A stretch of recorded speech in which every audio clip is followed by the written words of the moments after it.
Guys, it's Dr. Matt from Swiesz Family Chiropractic, and we're going to go over runner's knee today. We're going to go over what it is, and if you got it, what you can do to fix it on your own.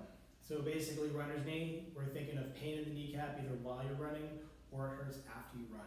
Or it might even be so bad that you can't even run. So the first thing we want to know is, did something happen to you?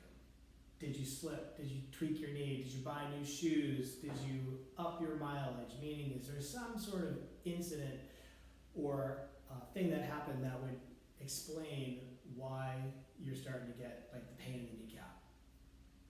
If there's not, the first thing we look at is a thing called overtension. So what's overtension? Overtension is basically tension in any of the muscles that attach to the knee joint itself or any muscles that are associated with it in the kinetic chain, meaning the muscles that are upstream and downstream. So most people realize that, your quads, if they're tight, they can cause knee pain, or your hamstrings, or maybe even your calf.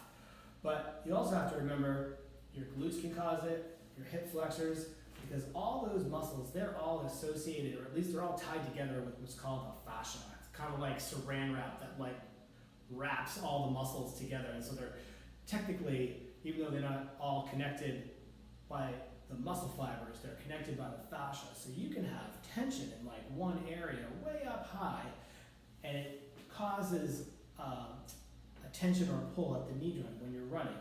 And usually most people's overtension problems are coming from sitting too much, not warming up enough before they work out or before they run, or not cooling down properly afterwards. I mean, in today's world, all we're doing is sitting at a desk all day. And so it's the perfect storm to get all those lower limb, lower kinetic chain muscles all tight. So when you think tight muscles, people think stretching. Well, with jumper's knee, we do not want to do certain stretches. Like, we don't want to do the traditional calf stretch, quad stretch. Because what that's going to do is that's going to put extra tension on that knee joint, on that patellar tendon, and we want to let that rest. So I'm a big fan of smashing. What's smashing? Smashing is when you take either a tool called the stick, or you can use a rolling pin, or you can use a lacrosse ball, or you can even use a kettlebell. And basically, you go through and self-assess what muscles feel tight, what muscles feel like they've got some trigger points in them where they're sore to the touch, and you work them out. You smash them. You can use a lacrosse ball, put it in your hand, and rub it over the muscles, or like say you take a barbell or a kettlebell and roll it up and down. They make a tool, like I said, it's called a stick. It works almost like a rolling pin.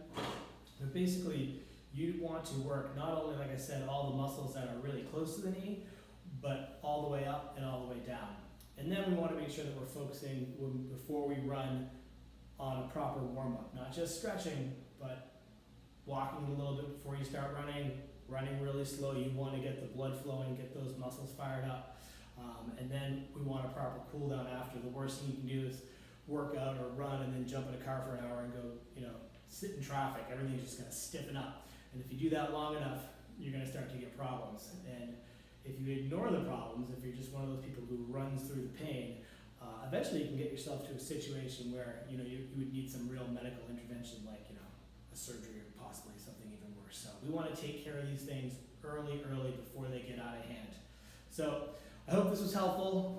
If you have any questions, you can always email us at drswiss@gmail.com, or you can call us at 603-329-5491. Have a great day. We'll talk to you next time.